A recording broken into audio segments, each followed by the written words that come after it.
United! United! United! Keep LERC at work! University! Our university! Workers and students! United! Workers and students! United! United! Workers and students united! We'll never be divided! Workers and students united! We'll never be divided! Workers and students united! We'll never be divided! Workers and students united! We'll never be divided! The university works! Because we do! The university works! Because we do! The university works! Because we do! Do you think that the trustees have any doubt anymore that they need to be listening to this coalition of workers and students? They know, they heard. We controlled that room. They wanted to give 45 minutes for public comment, and we pushed them to how long? Almost 2.5 hours. And I have to say, I was so touched and impressed by so many of you who got up and spoke. You know, from different unions, both on campus and off, undergraduate students, graduate employees, faculty, all across this university community. You let the trustees know that their budget plan will not work. So we just want to... That's exactly... Oh, I love that one. I forgot that one. Chop from the top! Chop from the top! Chop from the top! Chop from the top! Chop from the top! Chop from the top! Chop from the top! Chop from the top! Chop from the top! Chop from the top! Chop from the top!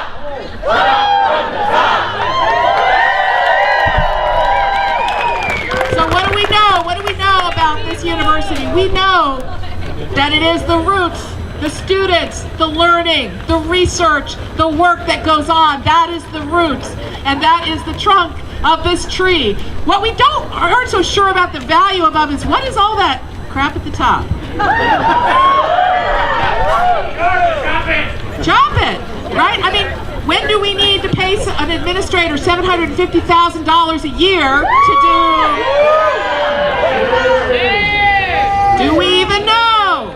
How many hours do they spend in the classroom? How many hours do they spend doing research and publishing? So I think that our message should be, where are we chopping from? Chop from the top! Chop from the top! Chop from the top! Chop from the top! Chop from the top! Yes, excellent, thank you! So my name is Sarah Laslett. I'm faculty at the Labor Education and Research Center, and thank you all so much for those of you who spoke up in public comment supporting the Labor Education and Research Center and saying a 68% cut? No way. Not gonna happen. Not on your watch, not while we're doing our work. The Labor Education Research Center really contributes significant value to this university. It contributes significant value to our local community, and it really contributes to the union movement of the state of Oregon. That's what we are all about. So if you can see over here on the side, this is the sign that the trustees were looking at when Gordon Lafer stood up to speak, and this is what was rolled out. More than 1,200 signatures of union members, of faculty, of students, of staff across this state, across the country, actually. This is what they were seeing. So I want you guys to get to take a look at it. And then there's another terrific sign behind it. This is a map that shows where the Labor Education and Research Center has done work around this state, and the word cloud that shows you where that work has been done. So we just want to share these messages with you and let you know this is what we are saying to the trustees. This is why we're saying that we need to keep LERC at work. So let me hear it. Keep LERC at work. Keep LERC at work. Keep LERC at work. Keep LERC at work. Keep LERC at work. Keep LERC at work. Keep LERC at work. Keep LERC at work. You guys are off. So the LERC is only one of the many issues that the Campus Labor Council is taking up, and I'm so proud of the unions and the students that have come together in that Labor Council to provide solidarity, to provide a response to this administration that tries to divide and conquer us. So we are going to hear now from speakers from all of the unions across campus and from the students. I think I will start with GTFF. Michael Marchman, come on up and tell us what's going on with GTFF.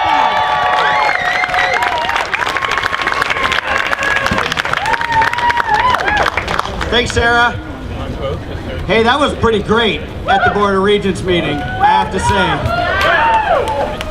It's fantastic to have everybody here because we know that whether we're here on this campus as an employee or as a student or both, that we're all under fire right now from an administration that doesn't seem to want to actually prioritize education or basic worker dignity on this campus.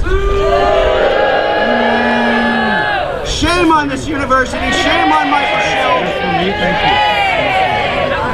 We see what happens when a university and a university administration turns its attention and its emphasis on attracting private corporate dollars to fund a university. What happens is the priorities of the state, of the community, of students, of workers go out the window, and the interests of private money and profit come in as the driving priority. And that's a bunch of horseshit. Right now, we know that students are under attack with tuition increases. We know that the university systematically fails to listen to either students or employees on this campus, except when they invite us to hear from us and then don't actually implement any of the thoughts or considerations that people had to say. That's not listening.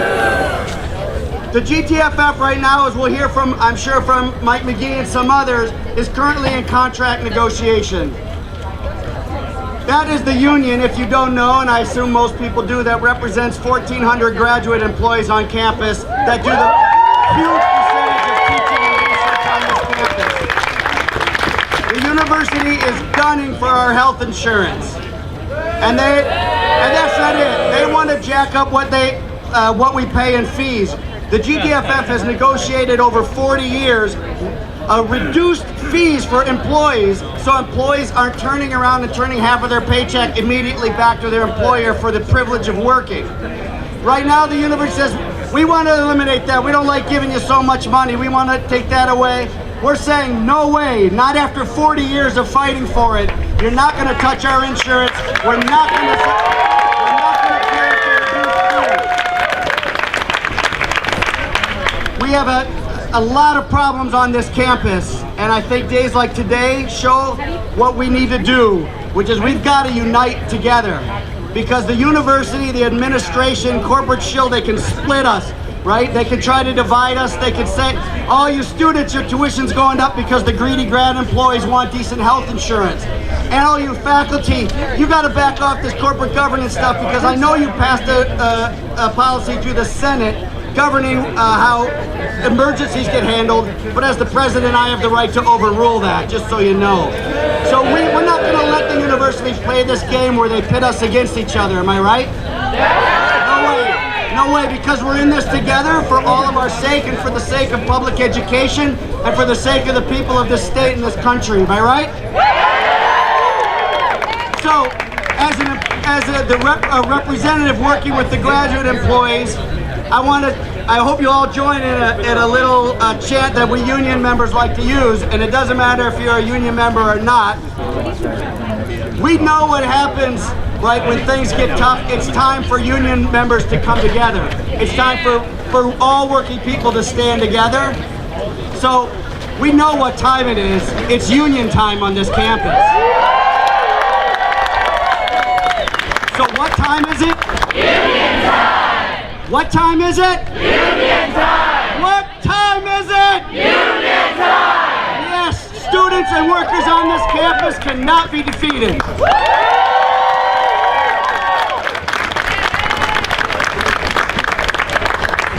Thank you, Michael. So I'm really happy now to introduce Kira Salee. She's a third-year student in PPPM and ethnic studies. She worked with various student organizations on campus, including the Queer, Trans, and Intersex Students of Color, Women of Color Coalition, and other organizations at the intersection of gender, sexuality, race, and ethnicity. Kira, come on up.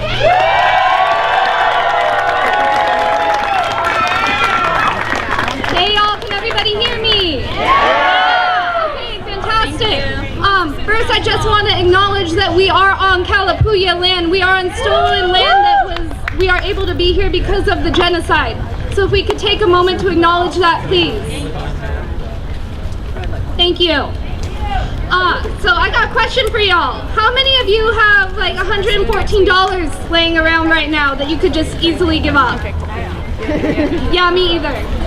So if you are an in-state student, each class session for twice a week costs about $57, which is $114 per session. Oh, yeah, boo! If you're an out-of-state student, that is $162 or $325 a week for 10 weeks, 9 months. That shit adds up. Yeah. And we know that our dear President Schill, he has that kind of money. Yeah. Boo! Chop from the top. Chop from the top. Chop from the top. He makes about $660,000 a year, which if he gets 2 months of paid vacation is about $375 an hour. The $60K raise that he will be getting with his new contract could fund 4 full-ride scholarships. We might be in the middle of a budget crisis, but the bigger crisis is how we are treating our students, staff, faculty, everybody on this campus except for the administration. And specifically for Jamie Moffett, who is our Chief Financial Officer. I know she cried when I asked her how much administrators' salaries were getting cut. But Jamie, I want to know if you're crying for the students who are getting priced out. I want to know if she is crying for the students who are skipping meals to afford tuition, for the students who are struggling to make it through class and work and studying, because that's at least a 60-hour week on top of taking care of yourself. So how many people here have worked for a stipend before? Yeah! In my 3 years here, despite involvement in at least 7 different campus and departmental organizations, I have only ever been paid for 2. Out of those, I made about 40 or 50 cents an hour based on the stipend.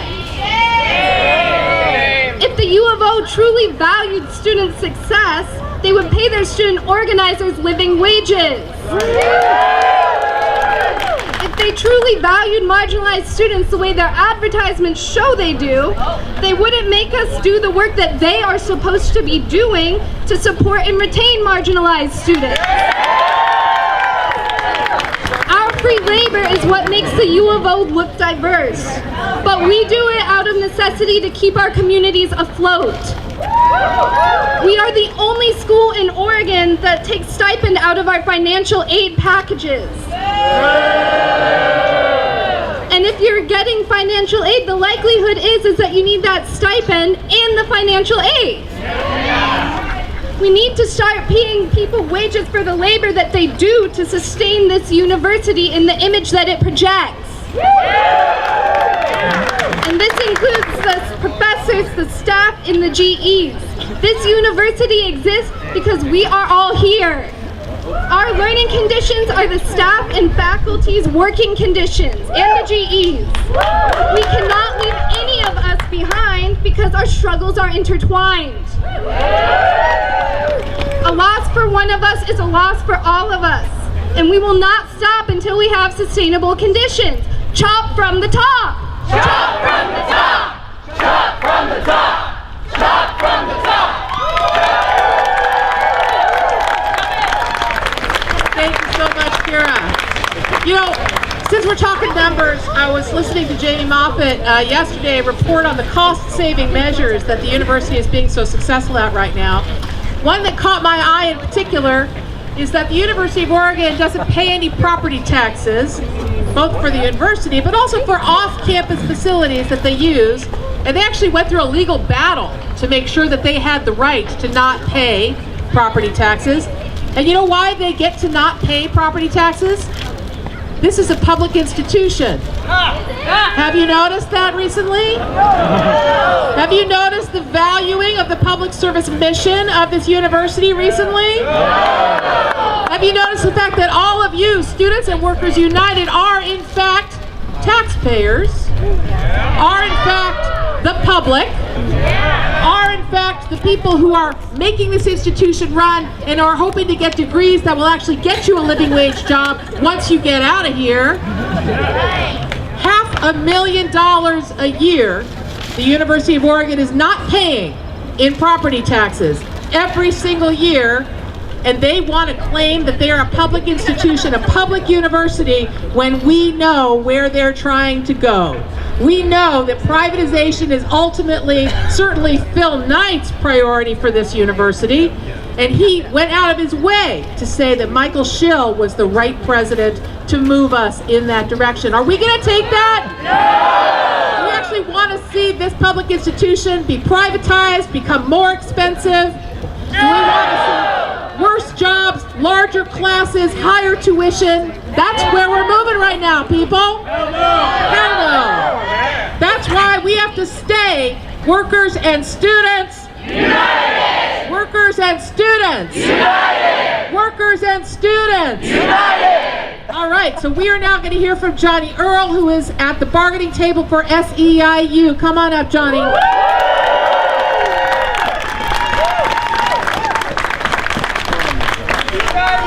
SEIU! SEIU! SEIU! SEIU! SEIU! Well, I tell you one thing, it's kind of intimidating being up here. You know, we're at the bargaining table right now with an administration of all 7 schools who are trying to cut workers' wages as well as trying to cut their health care. You know, and I think what they think is the same thing they offered the GTF. So we'll give you a decent cost of living, but we're going to increase your costs on health care. But I'm here to tell you, we are not going to compromise. You know, I gotta, you know, I have social justice in my blood being a black man, so I have to address you. I have to tell you something.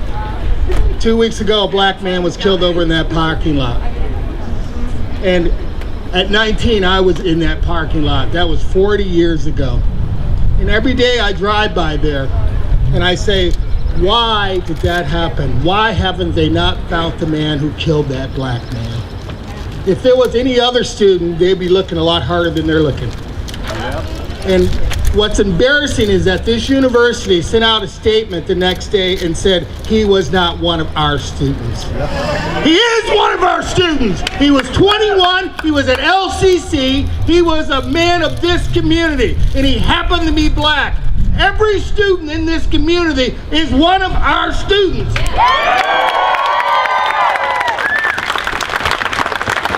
But the university has offered to give more money to public safety, to their police department, for security.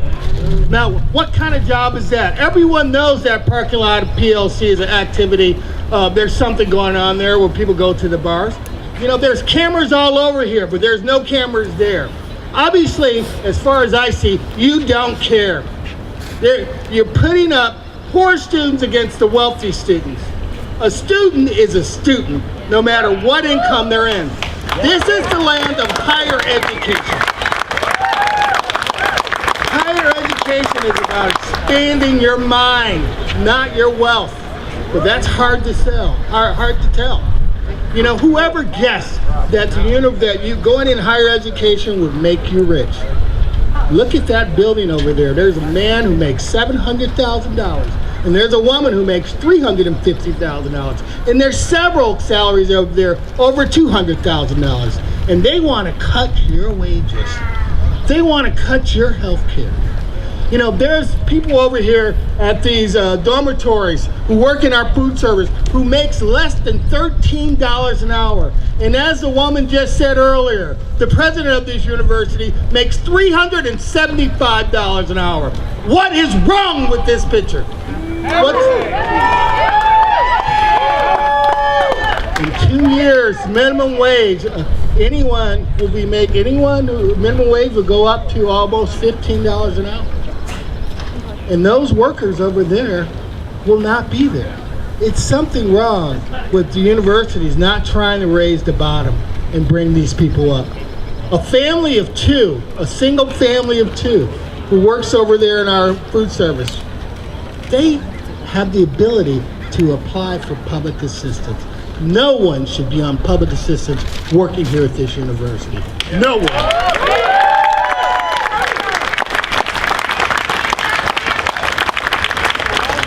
I'm hoping you all join us in this fight because we cannot do this without you.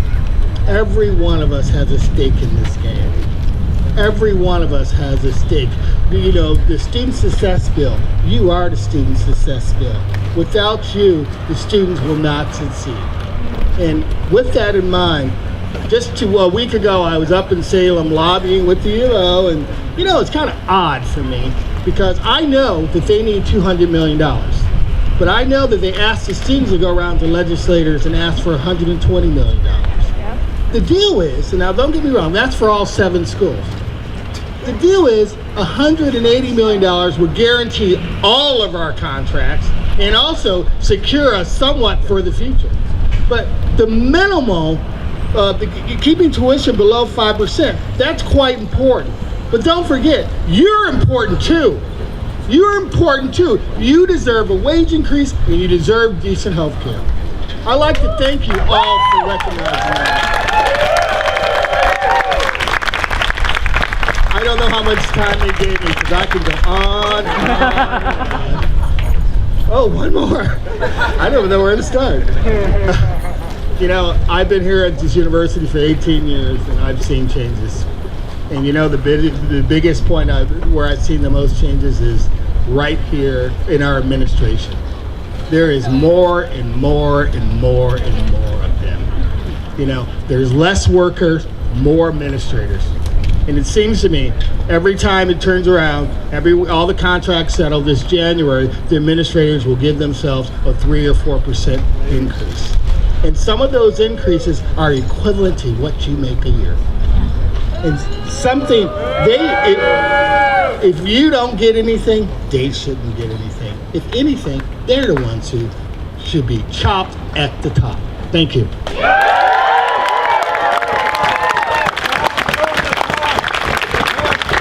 Thank you, Johnny. Let's hear it one more time. Workers and students. United! Workers and students. United! Workers and students. United! All right, our last speaker of the day is going to be Chris Sinclair, President of United Academics.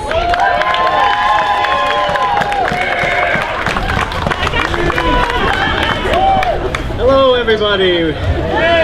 First, I want to thank everybody for coming out today, for doing the work that you do with the Board of Trustees. I think that they heard us. I want to say why I'm up here. It's going to be a very brief story about me, and then I'll move on. But it's because I love this place. I love the University of Oregon. I love our mission, and I love our students. It's incumbent upon the university and the administration to support the very reason that all of us are here.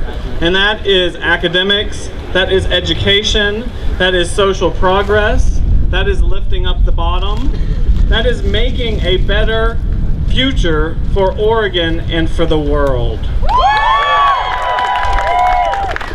However, in their quest to fulfill the mission of the university as they see it, administrators have gone somewhat off track. They have decided to, instead of pursuing what is good and what is right, instead to chase the billionaires and beg for some of their ill-gotten gains to throw up fancy buildings for small elite classes of researchers and for overly paid coaches. this is a problem. And so it's incumbent upon all of us, everybody in the sound of my voice, to help steer them back on the right track. I know we can do it. We started this morning. However, this morning was just a start. I hope I'm wrong, but I do not have a whole lot of faith that the Board of Trustees will actually vote down the proposed tuition increases. I hope that I'm wrong. But what this means is that there is another level of attack for us to engage in, because they are not the final decision makers. The administration and the Board of Trustees has not yet realized that when it comes to setting tuition and making budgets, they're merely middle managers. Right? And they're being pressured from below, from us, and from above, the people that provide money for this university, because they are not spending it wisely or well. So I'm going to end my talk with just one ask, partly because I have to go off and teach in 4 minutes. And that is, when this decision gets to the HEC, the Higher Ed Coordinating Commission, or whatever it stands for, I need to see all of your faces there as well. I need you sending emails, sending letters, getting on the phone. Part of our power is convincing the HEC that the administration here does not have its priorities right. And we need to send them a message. We sent them a strong message today. They're going to ignore it because they think that we're powerless. They are wrong. However, they will not be able to ignore it when it comes from a statutory body of the Higher Ed Coordinating Commission. So please, once you hear the results of that vote, I imagine it will come out very quickly. It will be in the newspapers. Get on the horn, find out who the people on the HEC are, call them, email them, and plan to show up for that actual tuition setting meeting.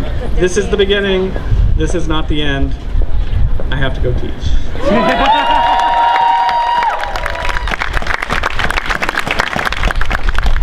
We have one more voice to hear from the GTFF. We have Rajiv Ravi Shankar. Give it up.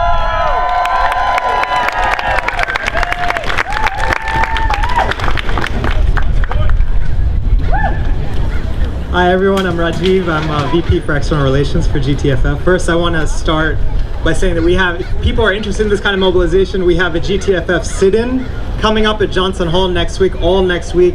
Talk to one of us about the details for that. It'll be happening during the day.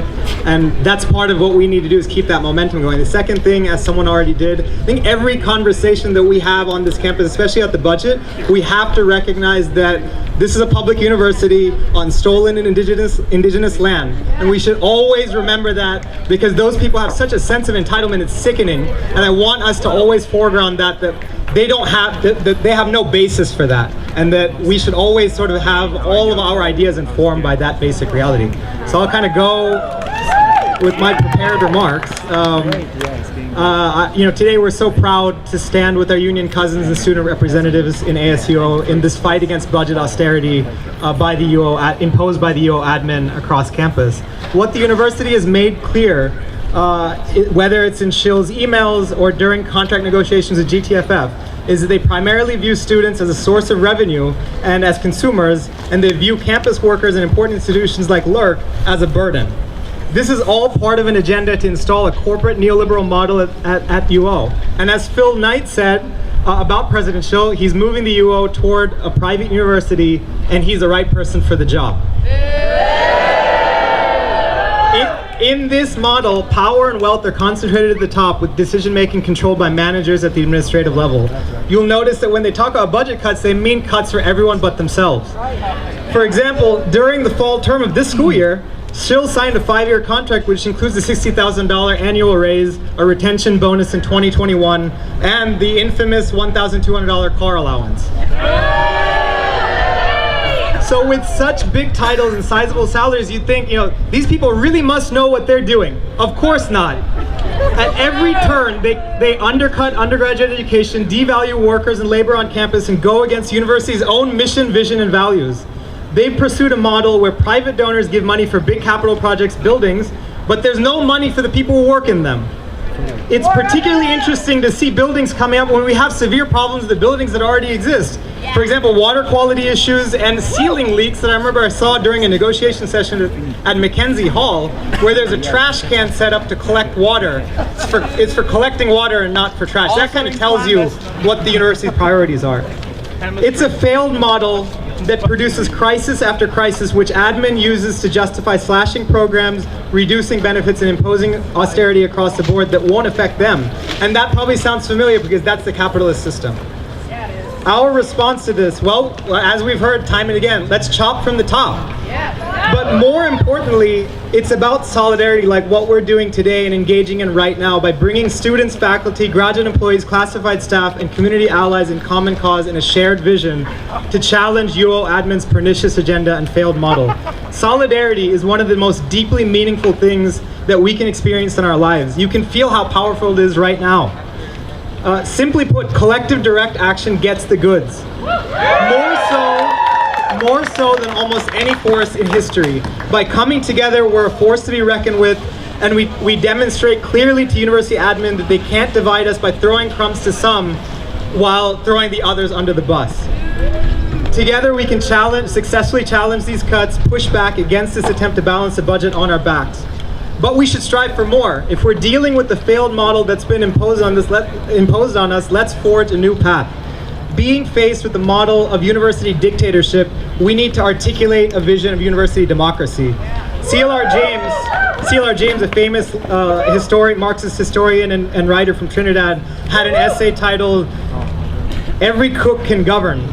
Drawing upon that in the university context, let's think about ways to bring into fruition a new model of shared governance that dismantles the hierarchies and exclusions that this current model perpetuates. So this is our task, and we're well positioned to undertake it. We need to keep mobilizing, keep putting pressure to prevent the university from being completely taken over by elite interests and agendas that have no consideration for any of us. So I'll end with this. I want to borrow from the wonderful folk singer Hazel Dickens, who has many songs on coal miner struggle, and she sang, "Working people, get your power from your own kind, because your welfare ain't on that rich man's mind." Rather than seeking to individualize our problems or appeal to the benevolence of our overlords, let's continue to build collective power to win a budget that actually fulfills our needs and to shape a new model for a university democracy. Because Hazel Dickens rightly says, "They'll never keep us down." Thank you.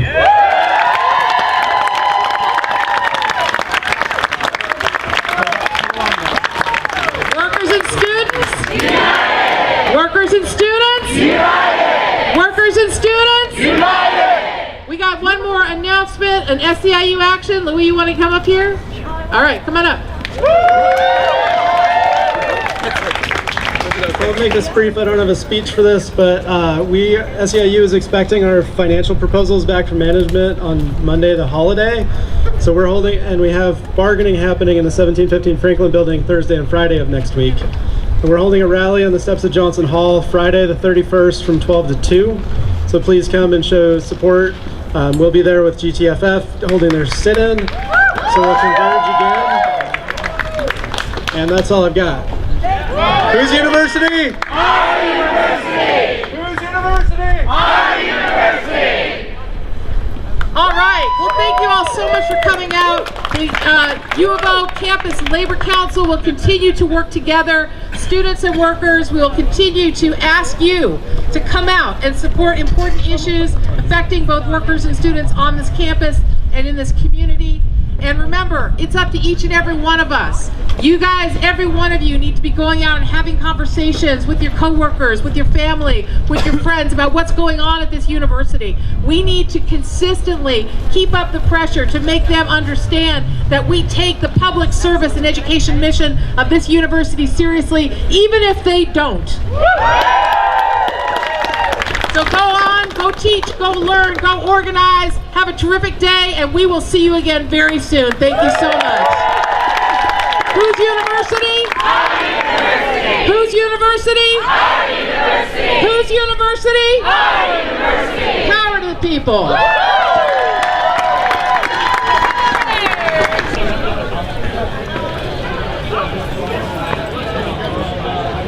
So I graduated from here in 1978, and that was 40 years ago. And there were old people here who graduated in 1938, and they were working for workers' rights, for students' rights, to make this country a better place. And when you come back here in 2059, when you're old and gray like me, I hope that you're working for the well-being of the students of that era. And I hope that you stick together and keep those tuition low and keep the students' finances healthy during these trying years. And when you get back, tell your parents that if they want to keep their Social Security, and if they want their investment portfolios and retirements, and if they want their property rights for all their land that they own, well then they better come on down and support the students. They better come down and support workers and labor, because they have a job to do and a role in society besides sucking up all the money and all the privileges. Thank you very much. That's my 2 minutes. I think Are you in frame? I think the Board of Trustees is really, I mean, I think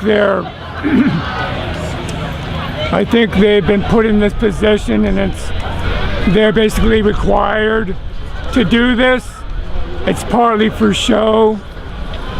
They have a job to do, but it's also, this is something that has they're pushing for and will continually push for, unless we push back, unless we unite and push back.